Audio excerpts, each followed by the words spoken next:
पहली बार जम्मू कश्मीर पे ऊपर ऐसे कानून थोपे जा रहे हैं जो जम्मू कश्मीर के लोगों के बुनियाद के वजूद के खिलाफ हैं। अनुच्छेद 370 के सभी खंड लागू नहीं होंगे। जम्मू कश्मीर और लद्दाख के लोगों के जो हकूक हैं वो उन्हें वापस मिलने चाहिए।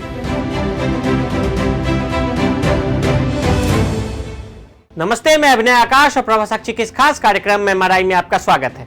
एक बार फिर से हम आपके सामने मोस्ट रिलायबल इंफॉर्मेशन यानी एमआरआई के साथ मौजूद हैं। जम्मू कश्मीर में जिला विकास परिषदों के लिए चुनाव और पंचायतों के लिए उपचुनाव के लिए अधिसूचना 5 नवंबर को जारी हुई थी, जिसमें People's Alliance for Gupkar Declaration, जिसमें जम्मू कश्मीर की क्षेत्रीय पार्टियां शामिल हैं, और कांग्रेस ने घोषणा की है कि वो इस चुनाव में हिस्सा लेंगे। जम्मू कश्मीर राज्य चुनाव आयुक्त के शर्मा ने 20 जिलों में डीडीसी यानी जिला विकास परिषद चुनाव के लिए अधिसूचना जारी की थी। डीडीसी 28 नवंबर से 22 दिसंबर तक 8 चरणों में संपन्न होंगे। जम्मू कश्मीर में जैसे जैसे सर्दी आ रही है, वैसे ही 370 को लेकर सूबे का राजनीतिक पारा चढ़ता जा रहा है। जम्मू कश्मीर के अमन चैन के दुश्मन एकजुट होते दिखाई दे रहे हैं। उनका एजेंडा बिल्कुल स्पष्ट है, गुपकार डिक्लेरेशन को आगे बढ़ाना। जम्मू कश्मीर में फारूक अब्दुल्ला, उमर अब्दुल्ला और फिर महबूबा मुफ्ती की रिहाई के बाद से ही राजनीति शुरू हो गई। महबूबा अब्दुल्ला की नफरती जोड़ी की 370 पर रस्सी जल गई, लेकिन ऐठन नहीं गई। महबूबा फारूक 370 का राग अलापते हुए राजनीतिक लामबंदी में लगे हुए हैं, जिनका मकसद एक ही है, केंद्र के विरोध को हवा देना, 370 पर आक्रोश भड़काना और सियासत चमकाना। पहली बार जम्मू कश्मीर पे ऊपर ऐसे कानून थोपे जा रहे हैं जो जम्मू कश्मीर के लोगों के बुनियाद के वजूद के खिलाफ हैं, और इसको हम बर्दाश्त नहीं करते। अनुच्छेद 370 के पैरोकार कश्मीरी नेताओं के पिछले 14 महीने से बोलती बंद थी, लेकिन नजरबंदी से आजादी मिलते ही उम्मीदों के पंख फड़फड़ाने लगे। श्रीनगर में नेताओं का मिलन समारोह शुरू हो गया। एक बार फिर कश्मीर की स्वायत्तता का जज्बाती मुद्दा भड़काने की चाल चली जा रही है, लेकिन फारूक अब्दुल्ला और महबूबा शायद ये भूल रहे हैं कि काठ की हांडी बार बार नहीं चढ़ सकती। वो एक बार फिर देश का मूड भांपने में गलती कर रहे हैं।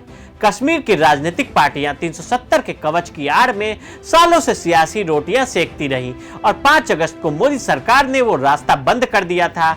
नजरबंदी में नेताओं की चली नहीं, लेकिन आजाद होते ही गुपकार घोषणा के कागजात बाहर निकाल लाए हैं और खुलकर लामबंदी भी होने लगी है। मैं संकल्प प्रस्तुत करता हूं कि ये सदन अनुच्छेद 370(3) के अंतर्गत भारत के राष्ट्रपति द्वारा जारी की जाने वाली निम्नलिखित अधिसूचनाओं की सिफारिश करता है। अनुच्छेद 370 के सभी खंड लागू नहीं होंगे सिवाय खंड 1 के नामक। देश की संसद ने तय किया और जम्मू कश्मीर को अनुच्छेद 370 से मुक्ति मिल गई। एक हिंदुस्तान, एक संविधान, एक विधान के दायरे में कश्मीर भी आ गया, लेकिन कश्मीर के नेता सख्ते में आ गए। 370 के अंत का मतलब स्वायत्तता का सब्जुबाग दिखाने वाली सियासत का अंत था। अब्दुल्ला परिवार हो या मुफ्ती खानदान, 370 खत्म करने पर बेचैनी हर तरफ थी। कश्मीरियों के जज्बात से खेलने वाली राजनीति का बोरिया बिस्तर बंधने जा रहा था। संसद में इस प्रस्ताव पारित होने से ठीक एक दिन पहले यानी 4 अगस्त 2019 को फारूक अब्दुल्ला के घर पर कश्मीर के राजनीतिक दलों की बैठक हुई थी। बैठक में अनुच्छेद 370 हटाने की मुखालफत का संकल्प लिया गया। संकल्प को गुपकार घोषणा का नाम दिया गया, क्योंकि फारूक अब्दुल्ला का घर गुपकार इलाके में ही है।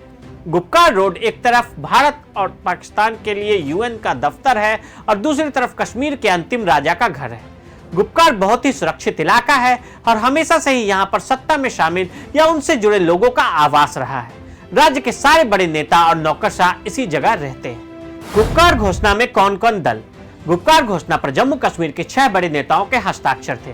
नेशनल कॉन्फ्रेंस के फारूक अब्दुल्ला, पीडीपी की महबूबा मुफ्ती, कांग्रेस के जीए मीर, सीपीएम के एमवाई तारागामी, पीपुल्स कॉन्फ्रेंस के सज्जाद गनी लोन, अवामी नेशनल कॉन्फ्रेंस के मुजफ्फर शाह, यानी वो तमाम पार्टियों के नुमाइंदे जिनको अपनी नैया डूबती दिख रही थी।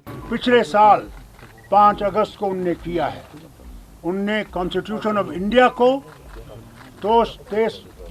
तेज नाश किया है और साथ साथ उन्होंने फेडरल स्ट्रक्चर को एक धक्का दिया है। तो उनसे मैं कहना चाहता हूँ, ये एंटी नेशनल जमात नहीं है, हमारा मकसद है कि जम्मू कश्मीर और लद्दाख के लोगों के जो हकूक़ हैं वो उन्हें वापस मिलने चाहिए। हमारी लड़ाई वहाँ पर है। अब जरा घोषणा पत्र का मजमून भी देखिए। हम अनुच्छेद 370 और 35A की बहाली के लिए कटिबद्ध हैं। राज्य का बंटवारा हमें कतई मंजूर नहीं। अब इन पार्टियों ने अपनी 2019 की गुपकार घोषणा को बरकरार रखा है और इस गठबंधन को नाम दिया है People's Alliance for Gupkar declaration.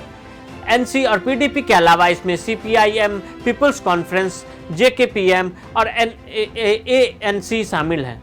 अभियान की घोषणा करते हुए जम्मू और कश्मीर के पूर्व मुख्यमंत्री फारूक अब्दुल्ला ने कहा कि हमारी लड़ाई एक संवैधानिक लड़ाई है। हम चाहते हैं कि भारत सरकार जम्मू और कश्मीर के लोगों को उनको वो अधिकार वापस लौटा दे जो उनके पास 5 अगस्त 2019 से पहले थे। अब्दुल्ला ने यह भी कहा कि जम्मू कश्मीर और लद्दाख से जो छीन लिया गया है हम उसे फिर से लौटाए जाने के लिए संघर्ष करेंगे। 2019 की गुपकार घोषणा वाली बैठक की तरह यह बैठक भी अब्दुल्ला के श्रीनगर के गुपकार इलाके में उनके घर पर हुई। गुपकार घोषणा 2 में खुलकर सामने आए इरादे। 22 अगस्त 2020 को फिर से 6 राजनीतिक दल National Conference, PDP, Congress, People's Conference, CPIM और अवामी नेशनल कॉन्फ्रेंस ने फिर से गुपकार घोषणा 2 पर दस्तखत किया। इन सभी ने जम्मू कश्मीर में आर्टिकल 370 और आर्टिकल 35A की वापसी की लड़ाई साथ लड़ने का संकल्प लिया। राष्ट्रीय पार्टियों का स्टैंड। राष्ट्रीय स्तर पर 2 पार्टियां कांग्रेस और सीपीआईएम की जम्मू कश्मीर इकाई ने तो गुपकार घोषणा का समर्थन किया है, लेकिन नेशनल लीडरशिप ने इस पर चुप्पी साध रखी है। कांग्रेस वर्किंग कमेटी की बैठक में अलोकतांत्रिक तरीके से जम्मू कश्मीर से राज्य का दर्जा छीने जाने की आलोचना तो की, लेकिन आर्टिकल 370 की वापसी पर कुछ भी नहीं कहा। इतना ही नहीं, पूर्व प्रधानमंत्री मनमोहन सिंह ने ऑन रिकॉर्ड कहा कि कांग्रेस पार्टी जम्मू कश्मीर से उसका विशेष दर्जा खत्म करने के विरोध में कभी नहीं थी, लेकिन इसे जिस तरह यहाँ की जनता पर थोपा गया उसका विरोध जरूर करती है। बीजेपी की तीखी प्रतिक्रिया। वहीं गुपकार घोषणा के लिए मीटिंग को लेकर बीजेपी ने तीखी प्रतिक्रिया दी है। पार्टी ने कहा कि 3 पूर्व मुख्यमंत्री घाटी में परेशानी खड़ी करने के लिए साथ आए हैं। बीजेपी चीफ रविंद्र रैना ने गुपकार घोषणा को एंटी नेशनल और पाकिस्तान प्रायोजित बताया। उन्होंने कहा कि अब्दुल्ला और मुफ्ती ने अपनी ताजा बैठक में गुपकार घोषणा के लक्ष्यों को आगे बढ़ाने का फैसला किया है, जिनकी बीजेपी कभी अनुमति नहीं देगी। ये जो Gupkar declaration of people alliance है,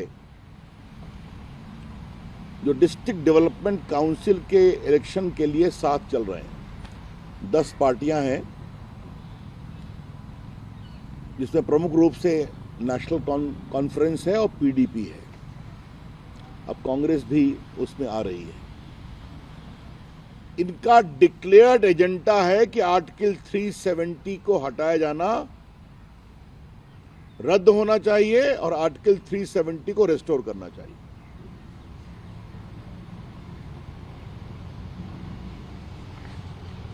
और कुछ तो इस सीमा तक चले गए कि आर्टिकल 370 को रेस्टोर करने के लिए हमें चीन का भी हेल्प लेना पड़े तो हम लेंगे।